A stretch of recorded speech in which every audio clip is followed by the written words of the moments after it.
Saudara, dalam rangka memperingati Hari Kemerdekaan ke-80 Republik Indonesia, kami ajak Anda menelusuri jejak Bung Karno saat diasingkan di Bengkulu, sebuah masa yang membentuk gagasan besar menuju kemerdekaan Indonesia.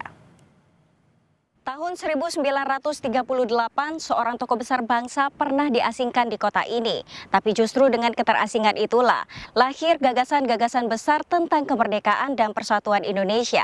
Saya berada di rumah Bung Karno di Bengkulu, tempat api perjuangan yang menyala meski dibungkam oleh penjajah.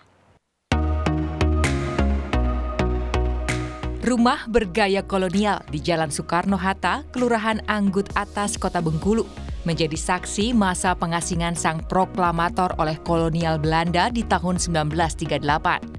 Rumah ini dibangun pada tahun 1918 dengan luas lahan 165 meter persegi, dengan bangunan berbentuk persegi panjang serta atap berbentuk limas. Selama diasingkan pada tahun 1938 hingga 1942, Bung Karno ditemani sang istri Inggit Garnasih dan anak angkatnya Ratna Juami. Ada yang menyatakan bahwa Bung Karno itu diasingkan Bengkulu itu bulan Oktober. Ada yang mengatakan bulan Februari. Tapi semuanya bisa terjawab setelah ditemukan catatan telegram yang dikirim oleh Residen Bengkulu kepada Gubernur Jenderal di Hindia Belanda di Batavia.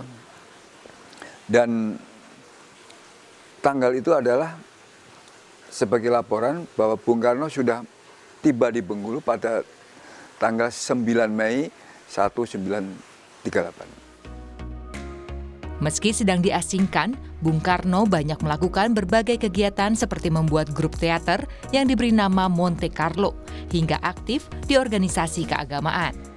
Menemani aktivitas Bung Karno, sepeda ontel kerap jadi andalan. Hingga saat ini, bangunan kediaman Bung Karno di Bengkulu masih terjaga keasliannya. Di dalam rumah ini tersimpan rapi benda-benda peninggalan Bung Karno seperti lukisan, foto-foto, sepeda, meja kursi, hingga ranjang tempat beliau beristirahat. Ada pula koleksi surat cinta dengan Fatmawati yang ia temui saat menjadi pengajar di Bengkulu.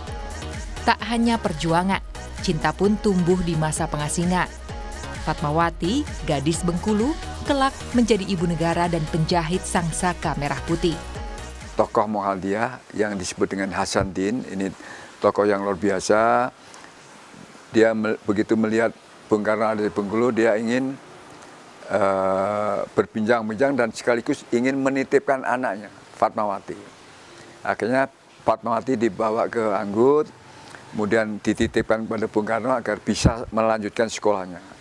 Dan disitulah permulaan Bung Karno ketemu dengan Fatmawati yang pada saat itu ya masih remaja gitu.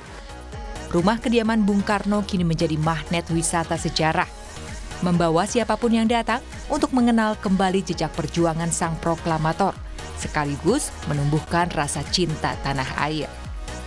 Tim Liputan Kompas TV, Bengkulu.